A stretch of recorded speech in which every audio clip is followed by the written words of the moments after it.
Hello friends, स्वागत है आप सभी का हमारे यूट्यूब चैनल यूएलपी मैथ्स वर्ड पर। तो ये रिलेशन का थर्ड लेक्चर है। इसमें इसके दो लेक्चर में हम आपको रिलेशन के बारे में बता चुके हैं और उसके कुछ टाइप्स ऑफ रिलेशन के बारे में बताया है, जैसे एम्प्टी रिलेशन लास्ट टर्म पे और यूनिवर्सल रिलेशन के बारे में बताया था। अब हम कुछ और टाइप के रिलेशन की बात करेंगे, उनकी पहचान करेंगे। ये एक छोटा टॉपिक है, ये मे भी इतना तो डिटेल में बड़े आराम से पढ़ा रहे हैं तो 3 लेक्चर में खत्म हो जाएगा, या ज़्यादा से ज़्यादा लगा तो एक छोटा वीडियो चौथा लेक्चर का बनेगा, अदरवाइज नहीं। ठीक है, तो चलो शुरू करते हैं भाई। तो लास्ट वाले टर्न पे हमने क्या बताया था कि आइडेंटिटी नहीं, एम्प्टी और यूनिवर्सल रिलेशन। एम्प्टी जो स्मॉलेस्ट रिलेशन होता है और यूनिवर्सल रिलेशन जो होता है वो लार्जेस्ट पॉसिबल रिलेशन होता है किसी भी सेट पे कोई अगर रिलेशन डिफाइन करे तो। ना अब हम एक बात करेंगे आइडेंटिटी रिलेशन। क्या बात करेंगे? Identity relation. देखो, आइडेंटिटी रिलेशन और एक होता है रिफ्लेक्सिव रिलेशन। इन दोनों में लिखने में अगर देखो ना तो एकदम सेम एक जैसा लगेगा, लेकिन थोड़ा सा अंतर होता है। वो अंतर बताएंगे। देखो, लिखने में ऐसा लगेगा कि हाँ ये सर अभी आपने जो आइडेंटिटी लिखा था वही भाषा आपने रिफ्लेक्सिव में लिख दी, ठीक है ना, उसमें कोई अंतर हम बताएंगे। आइडेंटिटी रिलेशन का मतलब है कि any relation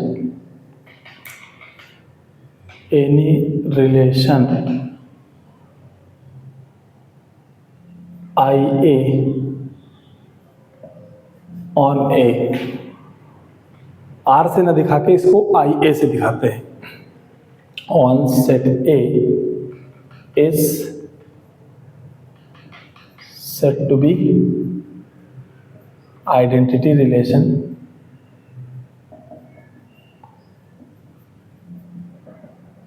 if for all A belongs to, या फिर if A belongs to, या फिर मैं अपने तरीके से लिखता हूं, for all A belongs to A belongs to IA। बात समझ में आया कि नहीं आया?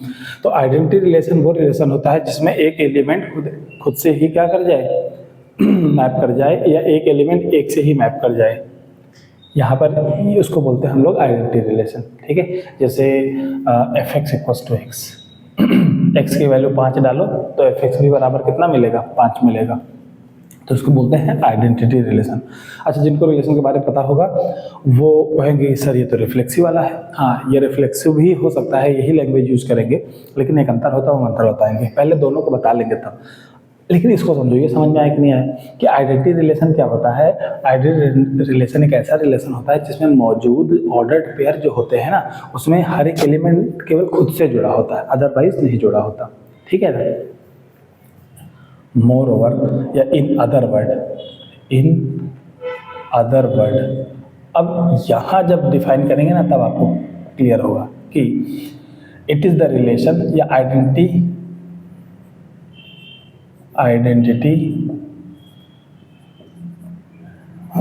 Relation is a relation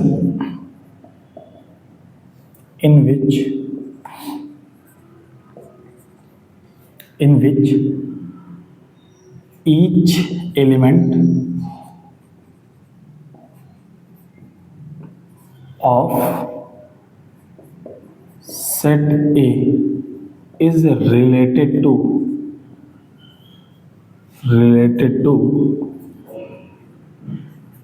itself only। देखो, itself only, ये जो बात लिखी हुई है ना, ये बहुत इंपॉर्टेंट बात है। इसका मतलब ये हुआ कि अगर मैं एक सेट ले लूँ 1, 2, 3, ठीक है ना, अगर मैं एक रिलेशन डिफाइन करूँ R1, ठीक है, जो कि हो जाएगा 1, 1, 2, 2, 3, 3, ठीक है ना, ये एक रिलेशन हो गया। और एक दूसरा रिलेशन ले लो R2, ठीक है, इसमें 1, 1, 1, 2, 2, 2, 3, 3 या 2,3 ऐसे ऐसे में ले लो, ठीक है। तो इन दोनों रिलेशन में अगर देखा जाए तो हर एक एलिमेंट खुद से रिलेटेड है, यस यस यस, ठीक है ना। हर एक एलिमेंट, 3 एलिमेंट है, 3 को तीनों पेयर मौजूद है खुद के साथ। यहाँ वैसा है, यहाँ भी वैसा है, यस 1,1 भी अवेलेबल है, 2,2 भी अवेलेबल है और 3,3 भी अवेलेबल है, यानी हर एक एलिमेंट का अपने साथ पेयर मौजूद है।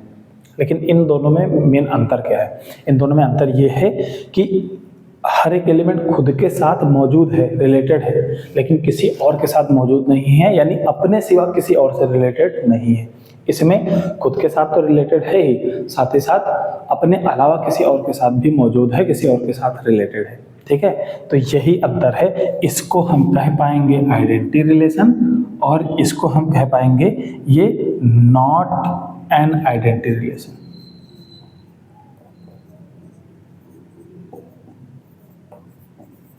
रिलेशन, और इसको सबसे जोर कौन देता है? ये वर्ड देता है ओनली, क्या कि हर एक एलिमेंट खुद से, सिर्फ खुद से रिलेटेड होना चाहिए तो आइडेंटिटी, और खुद से रिलेटेड होते हुए किसी और से रिलेट हो गया तो आइडेंटिटी रिलेशन नहीं होगा। ये आगे चल के अभी देखेंगे कि इसे रिफ्लेक्सिव बोलते हैं हम लोग, ठीक है। तो अब शायद बात समझ में आई हो कि आइडेंटिटी रिलेशन क्या होता है।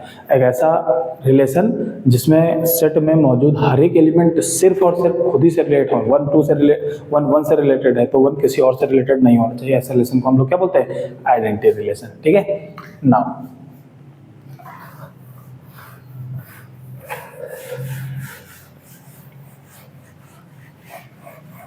अब हम आते हैं नेक्स्ट, 3 टाइप के रिलेशन हम और बताएंगे, ठीक है। उसके बाद एक चौथा टाइप आता है, लेकिन बेसिकली 3 रिफ्लेक्सिव। अब यहाँ से रिलेशन, पहले एक पोर्शन में क्या चीज़ पढ़ाई मैंने? एक पोर्शन में रिलेशन में टाइप में बताया हमने empty relation, universal relation and identity relation. अब इससे दूसरे पोर्शन में 3 तरह के रिलेशन और आते हैं, रिफ्लेक्सिव, ट्रांजिटिव और सिमेट्रिक, ठीक है ना। एंटी सिमेट्रिक भी होता है, लेकिन चलो मेनली हमें 3 पढ़ना है। कौन से? रिफ्लेक्सिव, ट्रांजिटिव और सिमेट्रिक। ऑर्डर तो ये रहेगा, ट्रांजिटिव लास्ट में पढ़ेंगे। तो चलो एक एक करके पहले समझते हैं, ठीक है। तो टाइप्स ऑफ रिलेशन में चलो अगर हम सीक्वेंस माने तो ये चौथा बताने जा रहे हैं, ठीक है ना। कौन सा? Reflexive relation.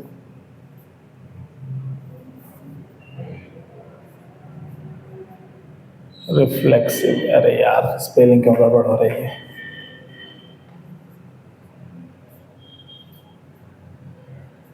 यही होती है ना अंग्रेजी, ठीक है ना। अच्छा, रिफ्लेक्सिव रिलेशन होता क्या, मैं आपको बता दूं। रिफ्लेक्सिव रिलेशन एक ऐसा रिलेशन होता है जिसमें सेट जैसे है ना, जैसे एक सेट पे कोई भी रिलेशन डिफाइन है तो जाहिर सी बात है उस सेट के क्रॉस प्रोडक्ट का कोई सबसेट लिया गया होगा, ठीक है। तो रिफ्लेक्सिव रिलेशन होता है कि सेट में मौजूद हर एलिमेंट ना खुद से जरूर रिलेटेड हो, खुद से जरूर रिलेटेड हो, ठीक है। तो मैंने क्या बोला कि रिलेशन या फिर let A be a non empty set, पूरी लैंग्वेज लिख देते हैं, एम्प्टी सेट एक नॉन एम्प्टी सेट है, मान के हम चलेंगे नॉन एम्प्टी सेट पे ही सब कुछ हम डिफाइन कर रहे हैं। A be a non empty set and for all, सभी एलिमेंट जो कि ए में मौजूद है, for all a belongs to A comma a must belongs to R, then R is called reflexive relation. Reflexive relation, ठीक है। That is, जो हम ये बात बोले वो ये बोले कि A कॉमा A होने चाहिए for all A belongs to set ए, यानी सेट ए में मौजूद हर एक एलिमेंट के लिए उसके साथ उसका पेयर जरूर मौजूद होना चाहिए। तो ये भिन्न कैसे है, अलग कैसे है आइडेंटिटी रिलेशन से? इसमें क्या है, सिर्फ ओनली वाली बात नहीं कही गई है, ठीक है ना। जैसे फॉर एग्जांपल अब मैं जैसे ये दूँ कि एक हमारे पास सेट है 1 2 3 4, तो अब हमारे पास एक रिलेशन आर बनाया जिसमें 1,1 2,2 और 3,3 और 4,4, अब R2 मैंने बनाया, एक 1,1, 1,2, 1,4, 2,2, 2,4, 3,3, 3,1, ठीक है ना, 4,4, ये दोनों रिलेशन। तो पहली बात, ये क्या आइडेंटिटी रिलेशन है? ये रिलेशन नहीं है।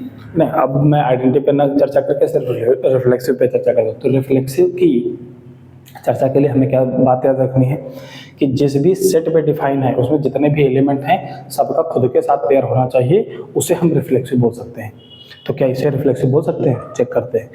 ये खुद के साथ रिलेटेड है, हाँ। तो आइडेंटिटी रिलेशन रिफ्लेक्सिव रिलेशन में मेन मैटर क्या है? केवल मेन एक डिफरेंस यही होता है कि आइडेंटिटी में खुद के साथ पेयर होना चाहिए, किसी और दूसरे के साथ नहीं होना चाहिए।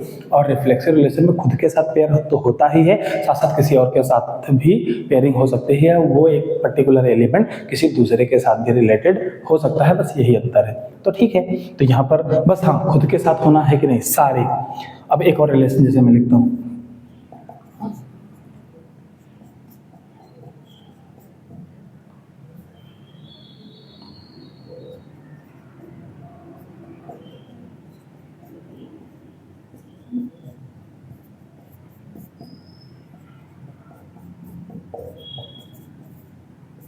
ठीक है, ये तीन रिलेशन मैंने R1, R2, R3 लिख दी।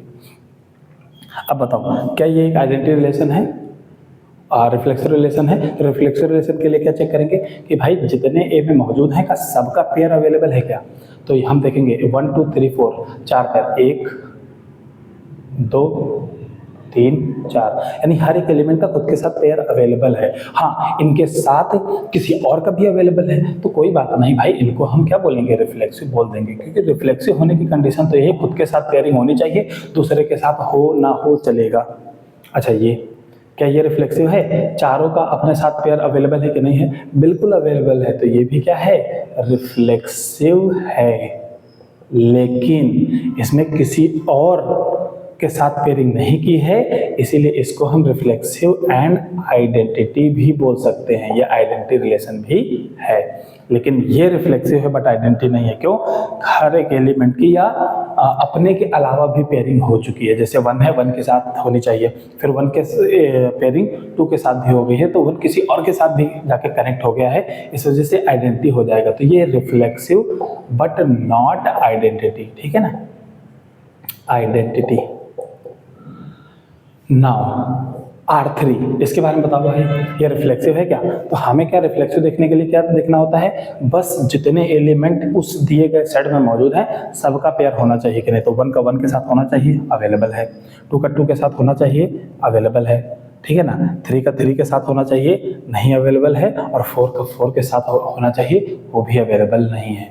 तो कम से कम एक पेयर भी ऐसा मिल गया ना खुद के साथ जो नहीं हुआ इनमें दिए गए एलिमेंट्स का, तब वो रिफ्लेक्सिव होने से फेल कर जाएगा। यहाँ तो दो मिल गए, तो यहाँ पर जैसे मैं लिखूँ, अब देखो किसी चीज़ को प्रूफ करने के लिए सारे के लिए प्रूफ करना होता है, और डिस्प्रूव करने के लिए एक गलती निकाल दो काफ़ी है। तो अगर किसी एब्स्ट्रैक्ट अलजेब्रा में हम जब आगे बढ़ेंगे जहाँ लैंग्वेज से सब कुछ प्रूफ करना होता है, कोई फार्मूला वगैरह नहीं, तो वहाँ पर क्या होता है जब हमें कोई चीज़ डिस्प्रूव करनी होती है तो डिस्प्रूव करने का सबसे अच्छा तरीका है कि आप एक एग्जाम्पल कोई ऐसा उठा लो जो कि उसको क्या कर दे, कॉन्ट्राडिक्ट कर दे, खत्म। तो यहाँ पर मैं जैसे कहूँ कि हेयर ए, या फिर ऐसे 3 बिलोंग्स टू ए, 3 जो है ए को बिलोंग करता है। बट अगर रिफ्लेक्सिव होता तो 3,3 भी होता कि नहीं होता R3 में, but 3,3 does not belongs to R3। So एक एग्जाम्पल एक मिल गया तो डिस्प्रूव हो जाएगा। So R3 is not reflexive.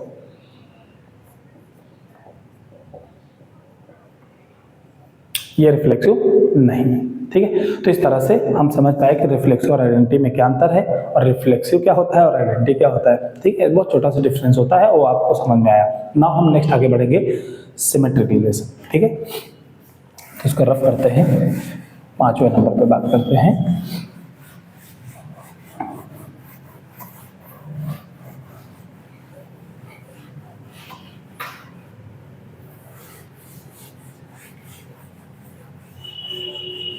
Now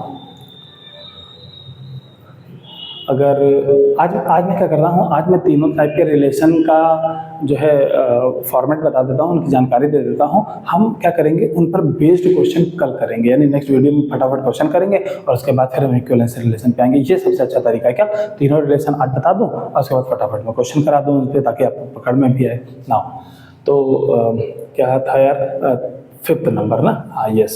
अब हम बात करेंगे सिमेट्रिक रिलेशन।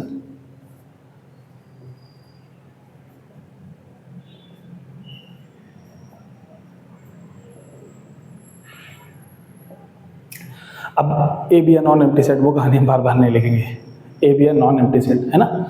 तो a relation on set A is said to be symmetric if for all a comma b belongs to a and a comma b belongs to r, then b comma a also belongs to r। ठीक है ना। In other word, that is, कहने का मतलब क्या हुआ कि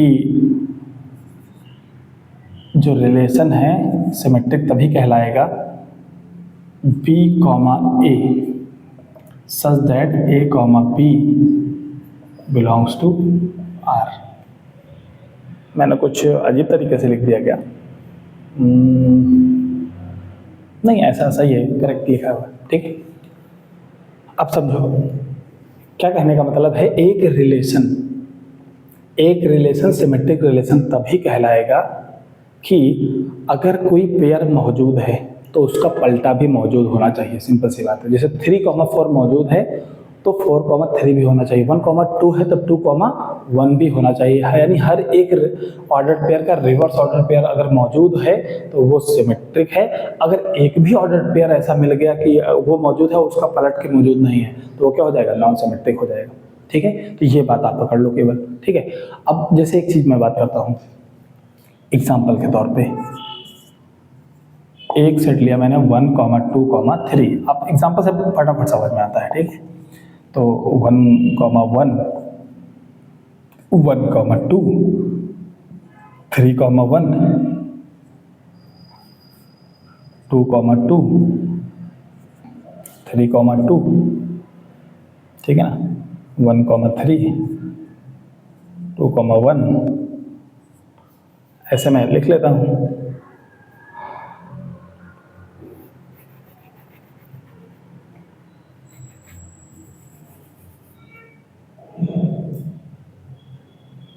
चलो इसमें, और एक मैं लिख लेता हूं 1, 1, 2, 3,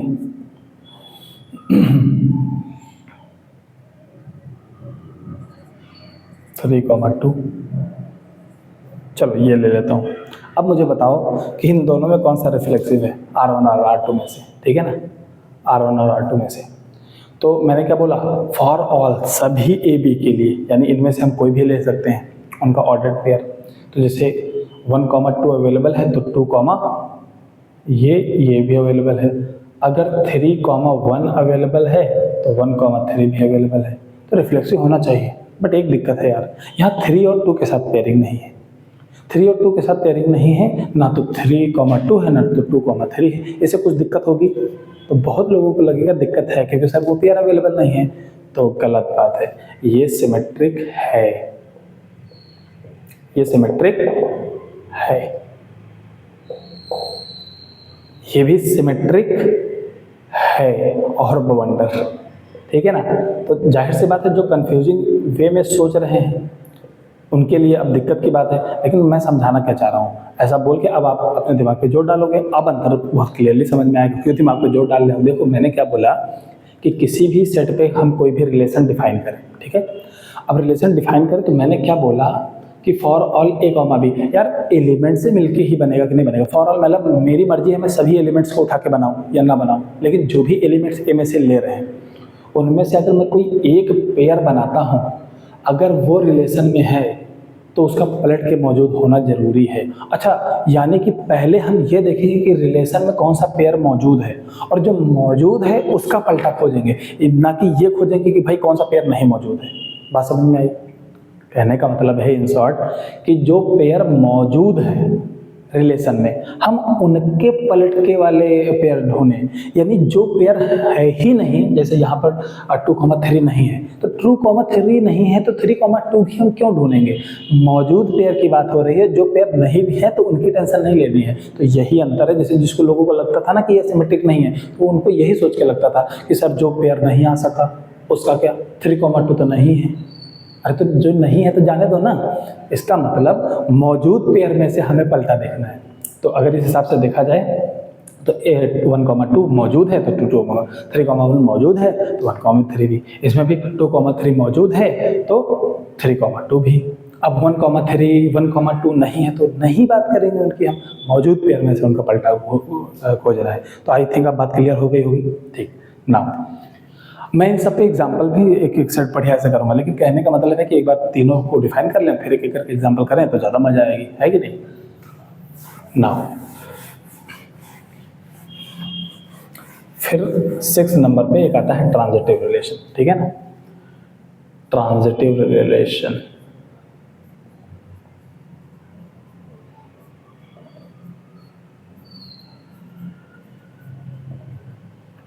ट्रांजिटिव रिलेशन, यार किसी सेट में अगर कोई भी 3 एलिमेंट उठाएं उनसे 2 पेयर बनाए, ठीक है। अरे मतलब सुनो, अब मैं पूरी लैंग्वेज लिखा रहा हूँ बस ऐसे। एक हमारे पास सेट ए होता है जो कि नॉन एम्प्टी होता है, उसमें कुछ एलिमेंट्स होते हैं, ठीक। तो for all a comma b comma c belongs to A, if a comma b belongs to R, एक रिलेशन डिफाइन किया जिसमें ए कॉमा बी आर में है and b comma c R में है, then a comma c also belongs to R, implies that a comma c, then R is called transitive relation।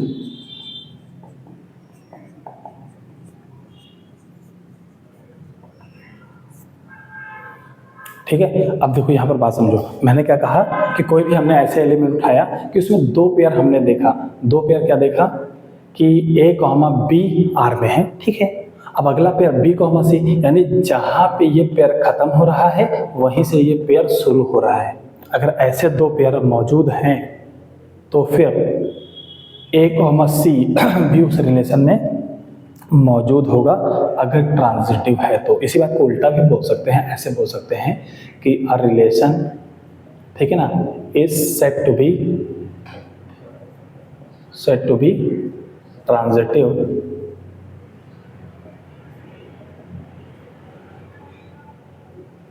if a comma b belongs to r and b comma c belongs to r, then a comma c must belongs to r।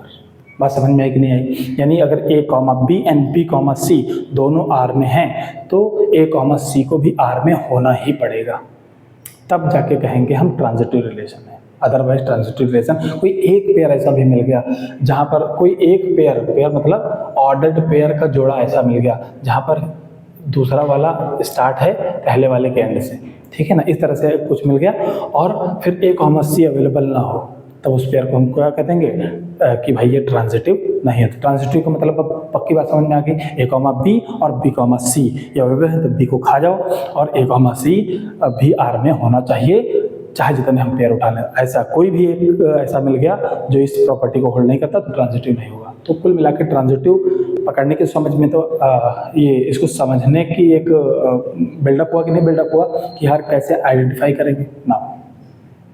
अब जैसे मैं example लेता हूँ, फिर से लिखता हूँ 1, 2, 3, 4। चलो इतना काफ़ी है। अगर मैं R1,2 ठीक है ना, 3,2 ठीक है ना, 2,4 एंड 4,2 3,4 4,3 ठीक है ना, ऐसे ऐसे कहानी। और फिर ऐसे मान लो 2,2 एंड दैट्स ऑल। ऐसे कुछ रिलेशन दिया है कि ये ट्रांजिटिव है कि नहीं है। अब ये अगर मुझे पता करना है तो मैं इसके 2 पेयर उठाऊंगा, कोई भी 2 पेयर। जैसे मैंने एक उठाया, ये एक और यार इसमें कर लो 3,3 भी कर लो, क्या मतलब, ठीक है 1,1 2,2 4,4 को नहीं रखते हैं। देखो अगर मैं 1,1 को रखा, क्या 1,1 को भी रख लो, कोई दिक्कत नहीं है, 1,1 ऑल्सो देयर। अब अगर मैं एक काम करूं, कुछ ऐसे रिलेशन देता हूं,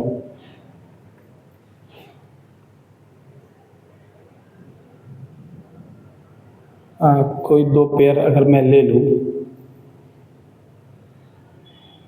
जैसे 3,4 R में है कि नहीं है, एंड 4,3 भी R में है कि नहीं है। तो यहाँ से ये खत्म, यहीं से ये चालू, तो A, B, B, C वाला बात हो गया कि नहीं हो गया। तो इन दोनों को छोड़ दो, इन दोनों का पेयर यानी कि 3,3 मस्ट बिलोंग्स टू R होना चाहिए कि नहीं होना चाहिए, और 3,3 उस देखो R में है भी, बिलोंग्स टू R। इसका मतलब अभी तो लग रहा है कि ये भाई क्या होना चाहिए, ट्रांजिटिव होना चाहिए। लेकिन ऐसा एक पेयर के साथ नहीं, सारे पेयर जितने भी अवेलेबल हैं सबके साथ ऐसा हो तब हाँ कोई बात बनेगी ना। चलो अभी तो गलती नहीं मिली, अब जैसे गलती निकालने की कोशिश करते हैं, फिर ढूंढने की कोशिश करते हैं। अगर नहीं ढूंढ पाए तो इसका मतलब ये ट्रांजिटिव है। कोई एक मिल गया जहाँ पंगा हो गया, तो इसका मतलब जैसे मैंने कहा यार 3,2 है ना, बिलोंग्स टू R है, 2,4 बिलोंग्स टू R है कि नहीं। तो 2 को छोड़ो, 3,4 का R में होना चाहिए। तो 3,4 R में है यार, है, बिलोंग्स टू R। इसका मतलब अभी भी लग रहा है कि यार ट्रांजिटिव है।